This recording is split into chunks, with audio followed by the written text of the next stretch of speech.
poco de la palabra. Así que quiero hablar un poco acerca de lo que encontramos en este pasaje que acaba de leer nuestra hermana Joy. Yo empezaría diciendo que de lo que quiero hablar es algo que le puede suceder a cualquiera.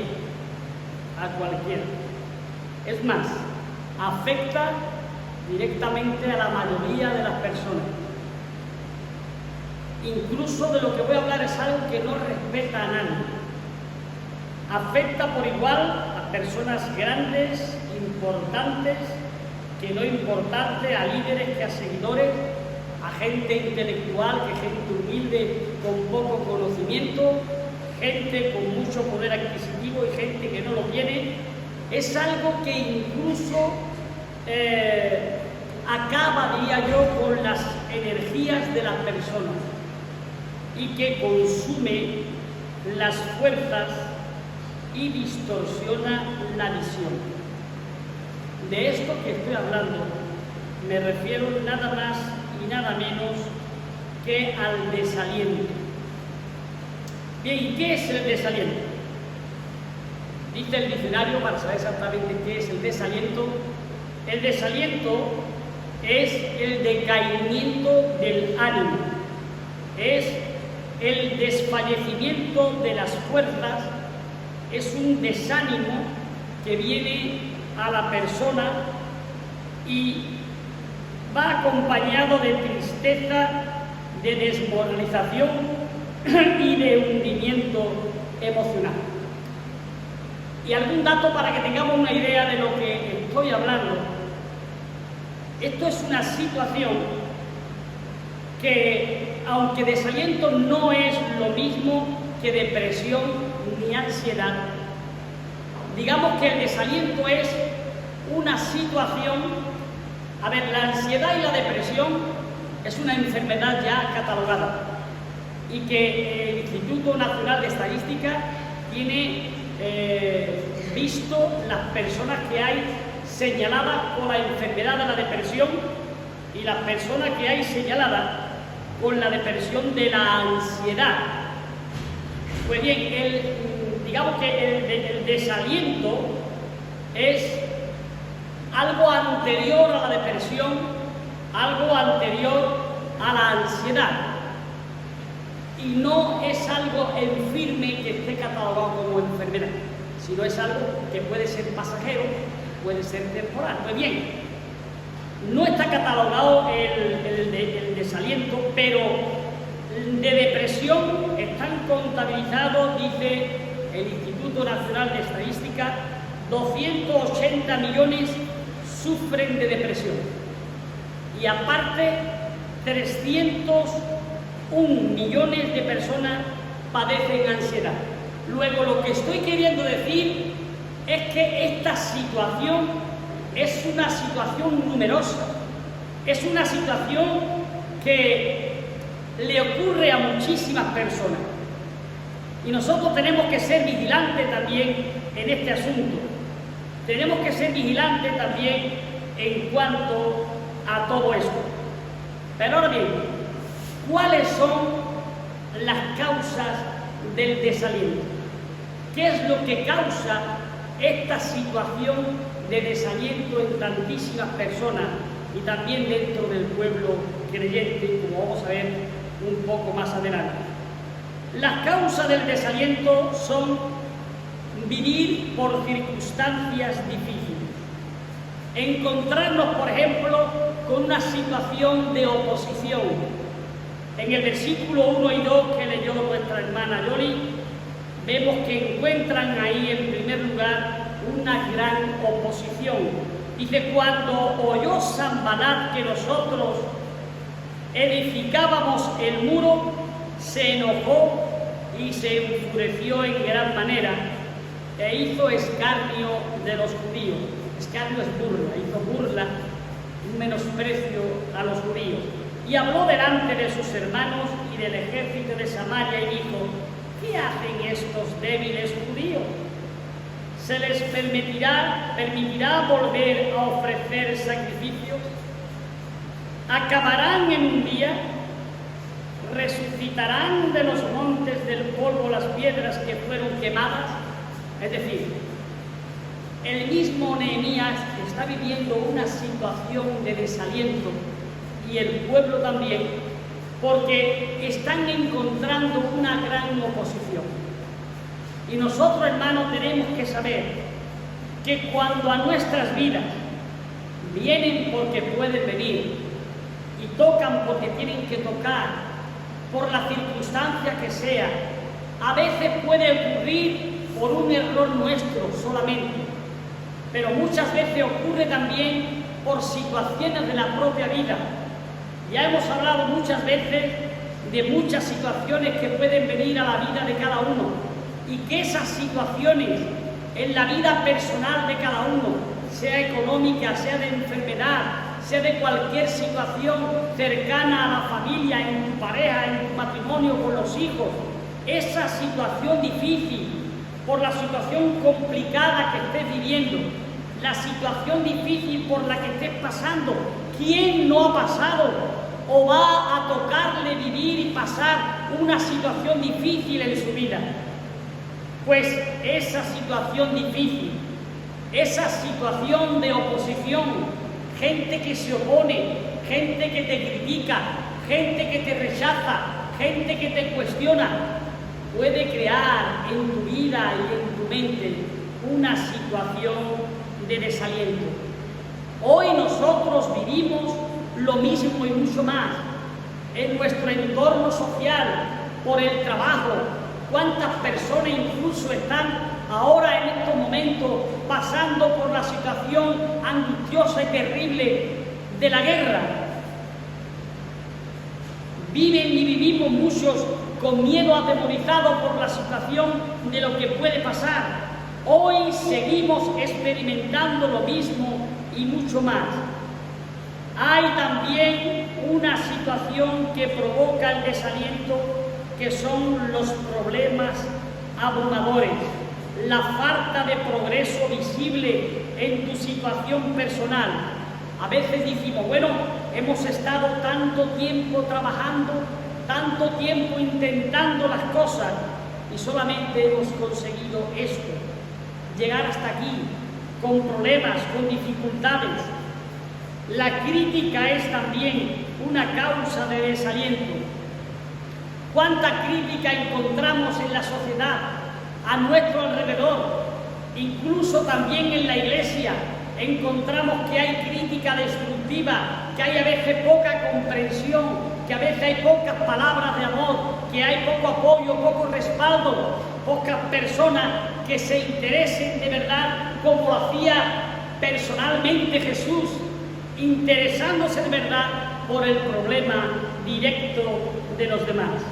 Incluso a veces los que debían apoyar y apoyarte en la situación por la que estás pasando, la situación por la que estás viviendo, son una causa negativa y son personas que te traen también y te debilitan porque no apoyan en los momentos necesarios en los que los tiene que hacer en tu vida. Pero os digo más, el desaliento no es obligatoriamente ni tiene nada que ver, porque a veces se suele decir en el campo evangélico, es que a lo mejor se ha apartado del Señor, es que a lo mejor se ha apartado de la fe, es que no tiene por qué ser así. A veces hay personas y en la vida de personas que sí puede ser así, pero hay muchos casos en la Biblia de que incluso los mayores hombres de fe de la Biblia estuvieron pasando por una gran situación de desaliento y decaimiento espiritual y del ánimo. Por mencionar algunos, tenemos aquí, por ejemplo, Moisés que se enfrentó a la frustración y al desánimo, al líder de ese pueblo de Israel, que fue el gran libertador de Egipto. Llegó un momento en su vida de que con las quejas del pueblo, la falta de fe del pueblo, las críticas incluso de su hermana y de su hermano, que se dedicaron a criticarlo, que como ya sabéis, Dios se enfadó con Miriam y a Aarón y les mandó la lepra, y después Moisés oró a Dios para que le quitara la lepra. Pero todo esto, toda esta situación, dice la Biblia, que Moisés llegó un momento en el que se desalentó. Ni que decir tienen del desaliento de David, que fue a consecuencia de sus errores, de sus pecados, por supuesto, pero se desalentó al extremo y escribió salmos que todos conocéis, grandísimos, donde expresan su dolor y su quebranto. En uno de ellos que estaba metido como en el pozo de la desesperación. Pero gloria a Dios, que nuestro Señor Jesucristo es tan misericordioso, tan fuerte, que a David él mismo dice que Dios lo sacó de ese pozo de la desesperación. Y lo que quiero traer en esta mañana para cada uno de vosotros son esas palabras de ánimo, de que aun cuando vivimos, aun cuando estemos viviendo, o aun cuando nos toque vivir el día de mañana una situación de desaliento, de desánimo, tenemos que seguir teniendo la confianza en Dios, que es el único que puede levantarnos. Elías, el gran profeta de Dios, después de su victoria en el desafío que tuvo en el monte Carmelo con los sacerdotes de Baal, dice la Biblia que todos sabéis que se sintió amenazado por Jezabel y que tuvo que huir al desierto y se escondió allí y se deprimió en gran manera, y Dios tuvo que decirle: ¿qué haces aquí, Elías? Quiero la muerte, deseo la muerte, decía Elías. Como un hombre de Dios, como Elías, que fue capaz de desafiar a los profetas de Baal públicamente, que todos conocéis la historia, y que pidió que viniera fuego del cielo y cayó, es capaz de desanimarse y desalentarse de esa manera. Lo mismo ocurrió con Job, que Job, como sabéis, a pesar de su riqueza, a pesar de su justicia, también sufrió un gran momento en su vida de desaliento, un gran desánimo debido a los terribles momentos, dificultades, a las terribles pruebas por las que tuvo que pasar y las grandes pérdidas que le vinieron a su vida, como sabéis, pérdida de seres, de ganado, de dinero, de tierra, sus hijos y la enfermedad terrible de la lepra. La Biblia habla en el libro de Job del gran desaliento que este hombre tuvo que sufrir y pasar, y se expresa con más claridad en los diálogos que tiene después más tarde con sus amigos. El gran pueblo de Dios, el pueblo de Israel, debido a los problemas, debido a las dificultades que padeció en el peregrinar por el desierto, dice la Biblia que también se sintió el pueblo muchas veces desanimado y desalentado, incluso deseó volver a Egipto, diciendo que era mejor lo que tenían allí que la libertad que Dios le había prometido. Y podemos hablar muchísimo de Jonás, que sabéis que se desalentó al extremo, que oró dentro del vientre del pez, del profeta Jeremías, que escribió Lamentaciones, que es un libro de lamento y de llanto de lo que este hombre sufrió por el desaliento que le tocó vivir. Y hay tantísimos ejemplos. Pablo, por ejemplo, que se lamentó de su situación, de lo que estaba sufriendo, lo que estaba pasando por estar a cargo del servicio de la obra de Dios y del Evangelio. Sabéis muy bien que él dijo: Demas me ha abandonado, y Meneo y Fileto también. Y dijo incluso estas terribles palabras: en mi primera defensa ninguno estuvo a mi lado. Pablo habla en segunda y en primera de Corintios de situaciones altamente sufrientes, sobre todo cuando estuvo en Asia, en el capítulo 1, creo que versículo 8, creo recordar, donde dice que peligró su vida hasta el extremo, incluso temieron perder sus vidas y estuvieron a punto de morirse. Y podemos hablar de tantísimos casos, del paralítico de Betesda, algo tan sencillo como esto, un hombre que llevaba años y años esperando, viviendo una situación terrible, y estaba viviendo una situación de angustia y desaliento porque no había nadie que lo metiera en el agua. Jesús viene, habla con él, le cuenta lo que le pasa y Jesús, con unas palabras, hace que se solucione su problema y se va a su casa. Lo que no se pudo arreglar en una cantidad grande de años, Jesús lo arregló en un minuto con una simple palabra. Porque el poder que tiene Jesús para cambiar, el poder que tiene mi Dios para transformar en la vida de cualquier persona que de verdad le busca a Él de corazón, es algo impresionante e incuestionable. Así que estos ejemplos muestran que el desaliento es una experiencia común incluso para aquellos que son figuras destacadas en la Biblia, personas conocidas por todos nosotros como personas que han estado siempre en el pueblo de Dios. ¿Y cuáles son los síntomas del desaliento? Los síntomas del desaliento son la falta de energía. Dice el versículo 10 del capítulo 4, que leyó nuestra hermana Nehemías, y dijo Judá: las fuerzas de los acarreadores se han debilitado, y el escombro es mucho, y no podemos edificar el muro. Así que un síntoma de desaliento es la falta de energía. Las fuerzas de los acarreadores estaban debilitadas. Y todo esto fue una causa de desaliento y de agotamiento. Todos andaban faltos de esa energía que solo el Espíritu de Dios puede dar. Por eso dice la palabra de Dios que encienda el fuego y que avive el fuego del don de Dios que está en ti, le dice Pablo a Timoteo, que está también en cada uno de nosotros. Otro síntoma del desaliento, además de la falta de energía, es la falta de visión. Dijeron: el escombro es mucho. Miraban más a los escombros que al muro. Ya no tenían el sueño y la visión del muro completado. Otro síntoma de desaliento es la pérdida de confianza. No podemos ya edificar el muro, dice el versículo 10. El pueblo tuvo corazón para trabajar, pero ahora habían perdido el ánimo y la motivación. ¿Qué tenemos que aprender? ¿Qué podemos aprender nosotros de este pasaje? ¿Qué podemos aprender de este versículo? ¿Qué podemos aprender como síntoma de desaliento? Que aunque el desaliento viene a la vida de las personas, aunque el desaliento viene y puede venir a la vida de cada uno de nosotros, tenemos que pensar siempre que no podemos perder la visión.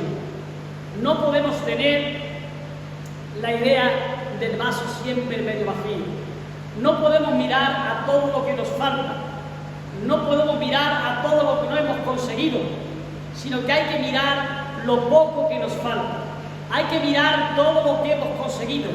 Hay que mirar que nosotros, por nuestros propios medios, por nuestros propios méritos, no somos capaces de hacer nada, pero que en las manos de Dios, Dios tiene un poder impresionante. Dios tiene poder para cambiar, Dios tiene poder para restaurar, Dios tiene poder para modificar la conducta, la vida y la situación de cada una de las personas, si Él realmente lo ve así, se lo pedimos de corazón. Así que esos son síntomas del desaliento, pero lo mejor, lo más interesante, lo que mejor tenemos que traer a nuestra mente en esta mañana es que hay cura para el desaliento. Hay formas de curar el desaliento. No podemos quedarnos en el desaliento. Aunque como creyente y como persona vivamos momentos de desaliento que van a venir y pueden venir a cada una de nuestras vidas, que ya hemos visto que le puede pasar a cualquiera por cualquier situación personal, que ya hemos visto incluso que a los mayores grandes hombres de fe de la Biblia también les ocurrió. Lo que tenemos que tener claro y presente es que nosotros no vamos a quedarnos en situación de desaliento.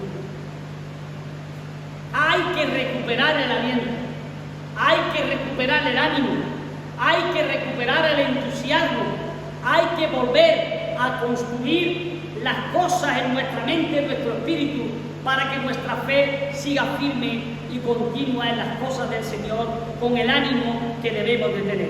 ¿Cuál es la cura del desaliento? ¿Qué podemos hacer nosotros para ayudarnos en esos motivos de desaliento? Pues bien, la palabra de Dios dice que lo primero que debemos hacer para el tema del desaliento, para curar el desaliento, es reafirmar a Dios en cada una de nuestras vidas. Reafirmar a Dios. Buscar a Dios. Buscarle a Él en cada momento de nuestras vidas, que Él se afiance en nuestra vida y en nuestros corazones. Lo primero que debemos hacer es recordar quién es Dios. Dios es nuestro Señor, es nuestro Salvador, el Señor Jesucristo. Dios Padre es el creador de todo el universo. Es quien nos formó a nosotros en el vientre de nuestra madre. Es el que en el segundo mandamiento de la ley de Dios dice que Él es fuerte, Él es celoso, que visita la maldad de los padres sobre los hijos hasta la tercera y cuarta generación a los que la aborrecen, pero hago misericordia, dice el mandamiento, lo dice Él, hago misericordia a millares, a los que aman y guardan mis mandamientos.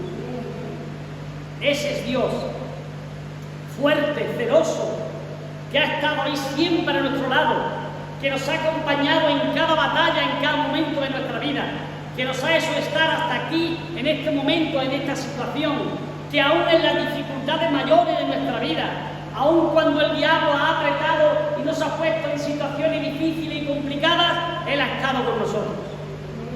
Hay que recordar, volver a recordar quién es Dios, y hay que recordar lo que ha hecho en cada una de nuestras vidas y lo que ha dicho.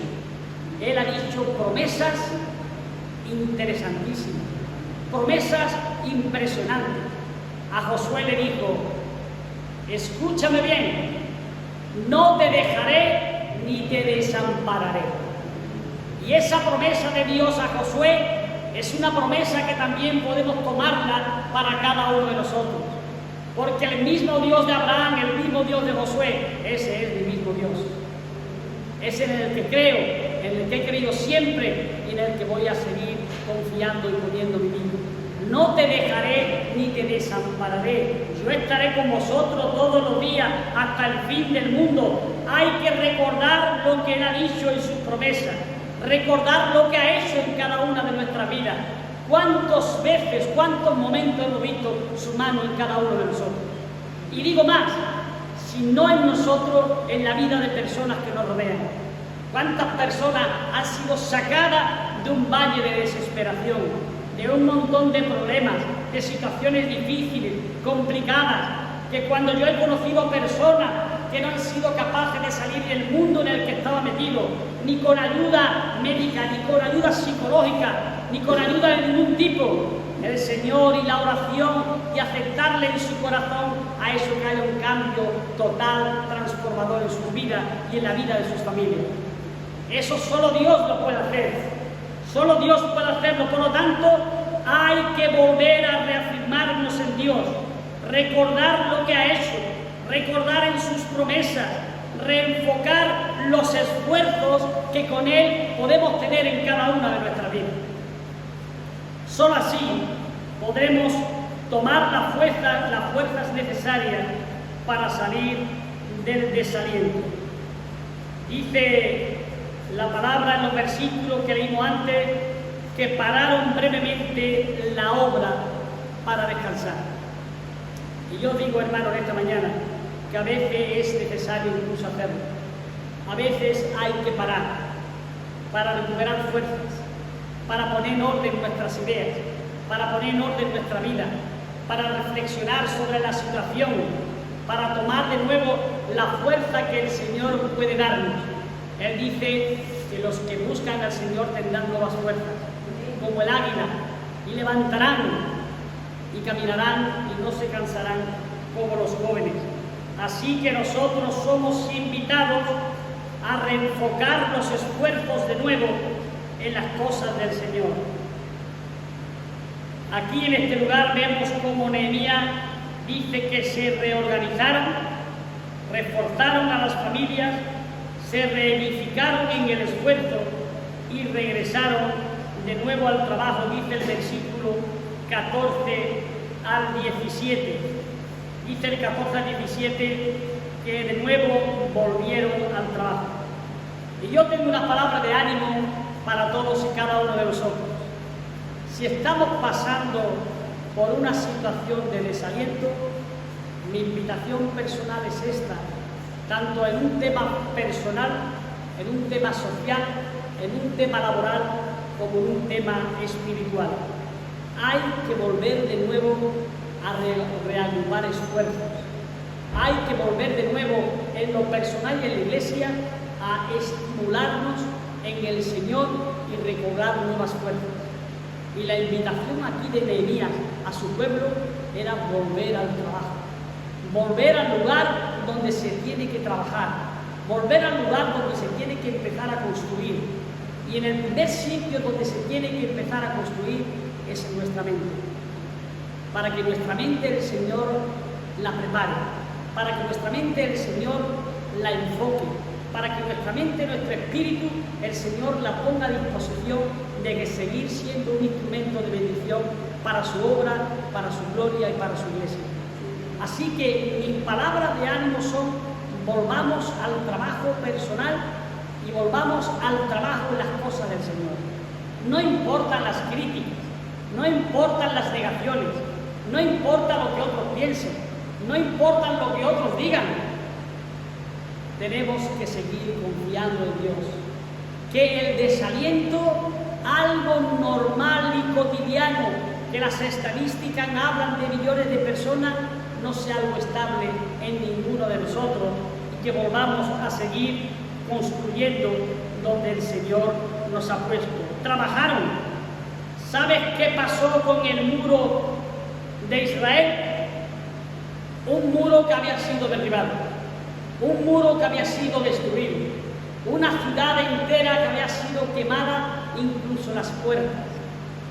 Pero la visión de este hombre, la visión de Nehemías, hizo que fuera posible que los muros de Jerusalén se construyeran.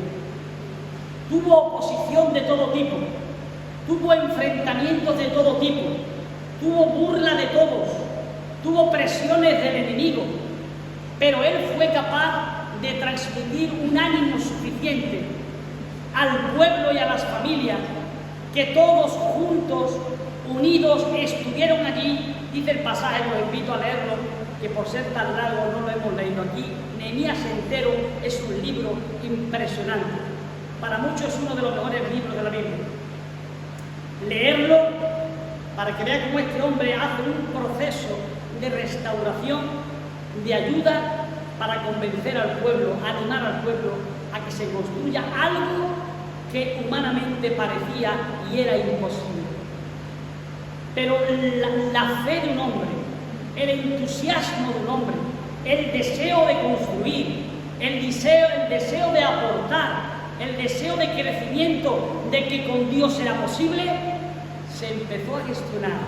Y aunque las oposiciones eran grandes, la fe de él era mayor que todos los obstáculos que tenía por delante. Amén. Yo quisiera, me gustaría que en esta mañana, en la vida de cada uno de nosotros, en el compromiso y responsabilidad que Dios ha puesto en nuestras manos, que aunque las dificultades son muchas, que aunque el diablo trabaja incansablemente trayendo negativas a cada una de nuestra mente y de nuestras vidas, nosotros tengamos por objetivo principal mirar a Cristo Jesús, confiar en sus promesas, escucharle a Él en la tarea inquebrantable de seguir predicando el Evangelio y su palabra donde Él nos ha puesto. Amén.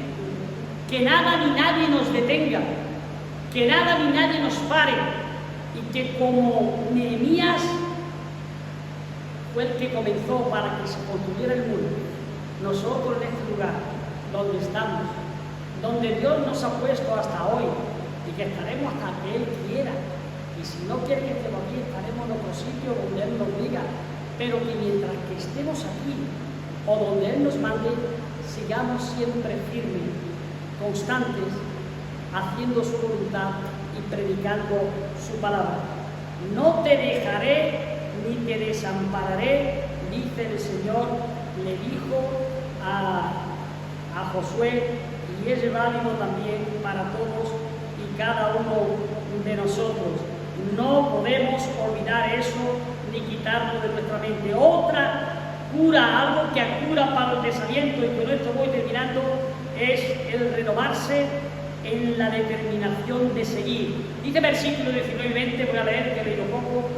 Y dije a los nobles y a los oficiales y al resto del pueblo: la obra es grande y extensa, y nosotros estamos apartados en el muro, lejos unos de otros. En el lugar donde oyereis el sonido de la trompeta, reuníos allí con nosotros. Nuestro Dios peleará por nosotros. Amén. Y eso es algo que nosotros tenemos que tomar para nosotros. Que si nosotros buscamos querer cumplir la voluntad de Dios, seguir estando al servicio de su obra, Dios peleará también por nosotros. Hay que revisar también, hermanos, nuestro enfoque, el enfoque de las cosas de Dios. Hay que rebuscar el enfoque de las cosas de Dios, que eso es importantísimo. Aquí en esta ocasión, antes de que construyeran, dice que a partir de ahí, dejaron de mirarse a sí mismos y se involucraron con otros y pusieron sus ojos en el corazón y en la tarea. Pusieron sus ojos en el corazón y en la tarea. Guardemos estas palabras para nosotros. Hay que poner nuestros ojos en el corazón, en la tarea. Hay que involucrarse con los que quieren seguir apostando, trabajando y confiando en la obra de Dios.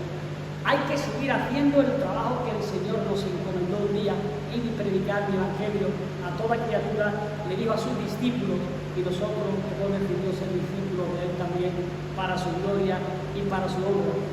Hay que hacerlo así.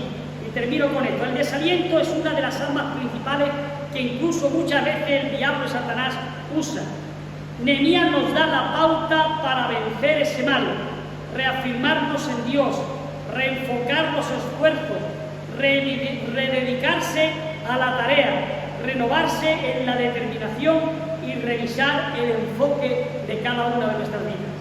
En el capítulo 2, acabo con esto, versículo 17, dice así: y les dije pues, vosotros veis el mal en que estamos, que Jerusalén está desierta y sus puertas consumidas por el fuego. Venid y edifiquemos el muro de Jerusalén, y no estemos más en oprobio. Entonces les declaré como la mano de mi Dios había sido buena sobre mí, y asimismo las palabras que el rey me había dicho, y dijeron: levantémonos y edifiquemos. Así que guardemos eso en nuestro corazón, edifiquemos el muro, edifiquemos la obra de Dios, edifiquemos nuestra vida, levantémonos de la situación en la que estemos cada uno de nosotros y edifiquemos, porque eso es lo que de verdad quiere el Señor. Que Él nos ayude, que abra nuestro entendimiento, que nos dé la fuerza suficiente para discernir y para valorar todas las cosas y ponerlas en sus manos. Que dejemos, si alguna vez entramos, la situación de desaliento y que nos agarremos con fuerza a nuestro Dios. Que lo bendiga.